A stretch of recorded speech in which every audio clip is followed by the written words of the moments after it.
Hey guys, in this module, we're going to be learning all about CSS Grid, the CSS tool that's going to make it easier for us to create two-dimensional layouts. After learning about Flexbox, you would probably look at a layout like this and think that you could have a horizontal row-based Flexbox system with multiple divs inside, and you can define their widths and also their alignment and so on and so forth. Now, how about a layout like this? Can you think of how to create this using Flexbox? It would be pretty hard, right? Well, you'll be relieved to hear that it's not just you. Web designers thought creating these kind of complex layouts is pretty difficult too, which is why they created Grid. And Grid is here to make our lives a lot easier. So if we look at this Swiss website, where they've got the weather forecast for Bern, you can see that it's actually created using Grid. And we can divide up the layout to see what the grid actually looks like. You've got all of these different sections, and you can imagine just how hard this would be to make using just Flexbox or floats. And on top of that, look at how beautifully responsive this website is. It shrinks and preserves the grid format, and everything is more or less proportional depending on how the designer wanted it to look. At this point, you might be wondering, well, what exactly is the difference between Flexbox and Grid then? Do I just pick one of them, or is one of them better than the other one? Well, here's how I tend to think of Flexbox. I tend to think of it as a tool that helps me align content along a one-dimensional line. So this is a horizontal Flexbox, and it's really easy to use it to place our items and define how we want them aligned on our page. Now with Grid, however, on the other end, I think of it as a tool for laying out content along a two-dimensional grid. So maybe I would want a navbar over to the right, maybe I would want some content over here, maybe I'd want a footer down here. Depending on how my design looks, if it is in a 2D, so there's an X and a Y, then in most cases you're going to be better off using Grid. Generally, Flexbox is really great for one-dimensional alignment, and Grid is really good for 2D layouts where you have almost like a table structure with columns and rows. But that makes it sound like as if you're going to be choosing between one of these. It's either going to be Flexbox or Grid.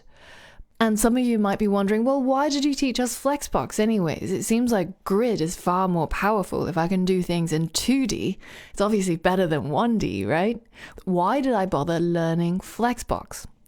Well, in reality, these tools have different strengths and they have different weaknesses. Most web developers would use a combination of these two tools alongside other things such as floats or bootstraps or other frameworks in order to create their design.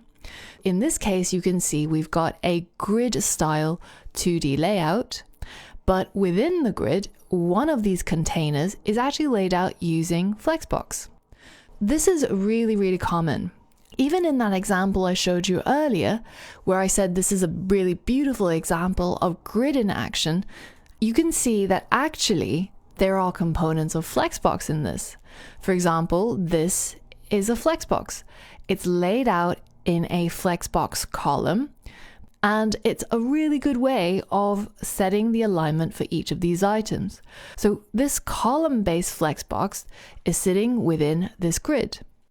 So sometimes you might have a Flexbox inside a grid, and other times you might have a grid inside a Flexbox.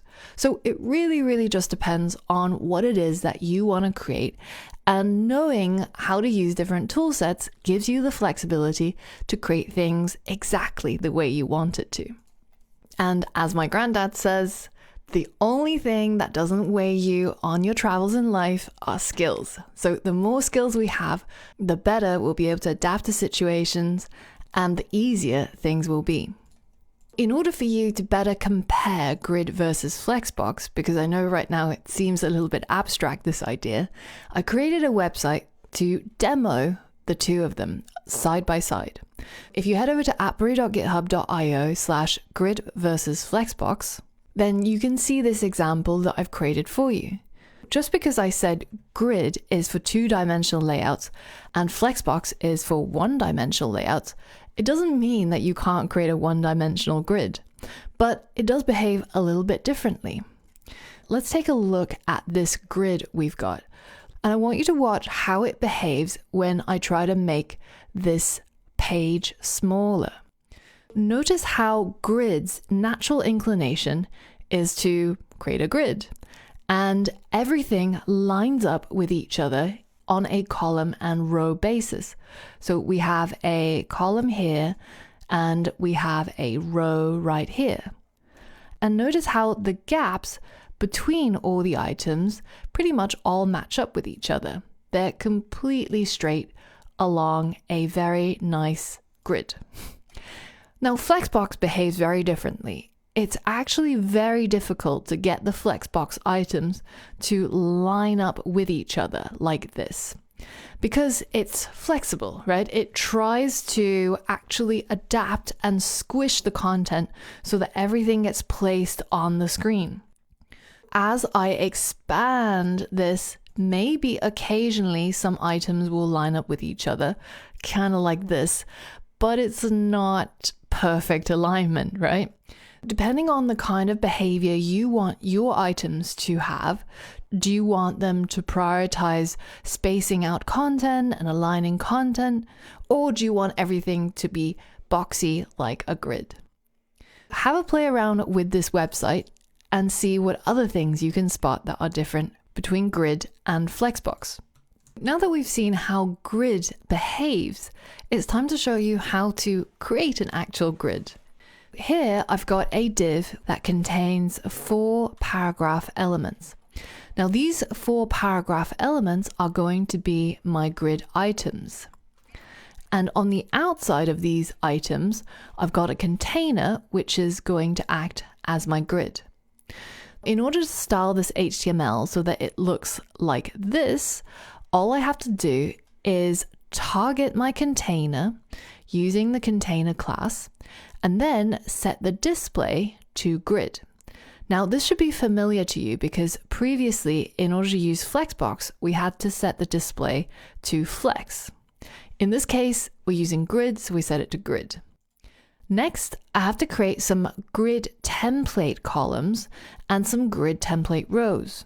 Now we're going to go into this notation in a lot more detail in the coming lessons, but it's also pretty easy to understand. What I'm doing here is I'm saying I want to create columns that have a fractional ratio of 1 to 2. This side should be 1. So the first column, if it had a width of 1, then I want the second column to be twice that width. If this was 100 pixels wide, then this would be 200 pixels wide. But then for my rows, I've said I want it to be 1 to 1, 2 equal fractions. And that's exactly what I get. I get 2 rows that are pretty much equal in their heights. And then finally, I've defined a gap of 10 pixels so that this little distance between the columns and between the rows is 10 pixels. And that allows my paragraphs to separate from each other without any sort of margin or padding. Just using these few lines of code, I've managed to create a relatively complex layout for my website. Let's go ahead and try this and write some code ourselves to see what happens when we set something to display grid. Go ahead and download the starting code for this exercise 10.0 display grid. And if you take a look inside index.html, you'll see that there are a whole bunch of divs that I've created for you. Now, the goal that we're trying to achieve here is to create a chessboard.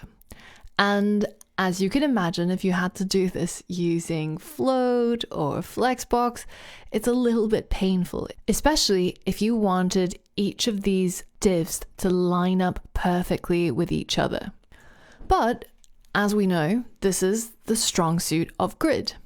Using the index.html and what you've learned about CSS Grid, see if you can style this container to set it to use grid and create this kind of outcome. There's a couple of things to note. Each of the squares, white or black, should be 100 pixels by 100 pixels, so they're squares. And I've chosen some colors for a more modern, I guess, sort of chessboard. You can just make that white and black if you want to. It's totally up to you. But the outcome is to create something like this using our index.html, and you should write your code just below the comments here. Pause the video and see if you can complete this challenge.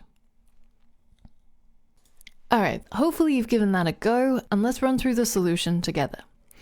Now, the first thing we want to do is to open up our preview so that we can see what's happening as we're doing things. And because everything is invisible, because our divs have no size and they have no color, let's fix that first. So if I go ahead and target all of the white squares and set them to have a height of 100 pixels and a width of 100 pixels, then if I go ahead and give them a background color, so let's use the one that I've got in the example, then they should hopefully show up. They're a huge stack, kind of just stacked along here, but we won't worry about that too much right now. Let's go ahead and do the same for our black squares to give them a size and to give them a background color. And I'm going to use this color I've defined here. Now we've got our white and black squares. Now, unfortunately, they're all along one line at the moment because this is, remember, the default layout of HTMLflow. All divs are set as display block, so they're going to try and occupy the full width of the screen. And even though we've defined the width and the height, they're not going to come up and sit next to each other unless we add some more CSS, which is exactly what I'm going to do right now.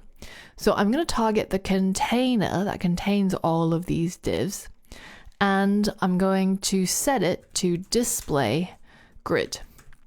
Now, this is not going to do too much just yet because we need to define our template rows and our template columns. If you look at the goal example, you'll see that a chessboard is made up of 8 by 8 squares. You can count these if you want. And in total, there are 64 squares and there are 64 divs that I've already included in the starting code. So we don't have to worry about the HTML. We just have to set up our grid. Let's go ahead and set our grid template columns. So we know we need 8 equal size columns. So we have 1, 2, 3, 4, 5, 6, 7, 8. And once we created all the columns, then you can see, even if we didn't create any rows, we've already got ourselves a bit of a chessboard that's created. Now we're going to explain why Grid is able to automatically infer what we want.